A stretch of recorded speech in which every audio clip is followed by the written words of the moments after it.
Some were born to fight. Some were born to rule.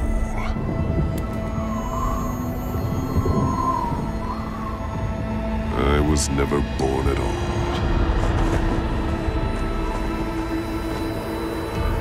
I returned home.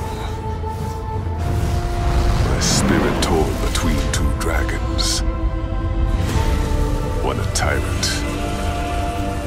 One a ghost. On my world of Tarkir, the dragons have been driven to extinction by the 5 warrior clans. The fierce Armada have conquered the wastes.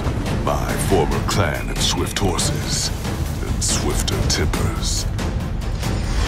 The monks of the Jeskai clan are masters of the mystic arts.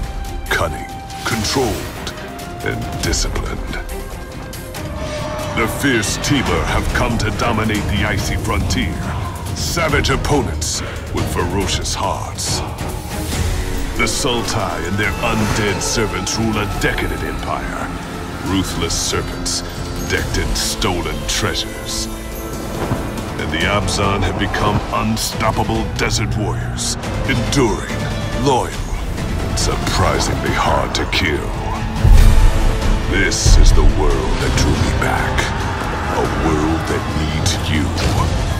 Torn by battle, trampled by clashing hordes, ruled by Khans.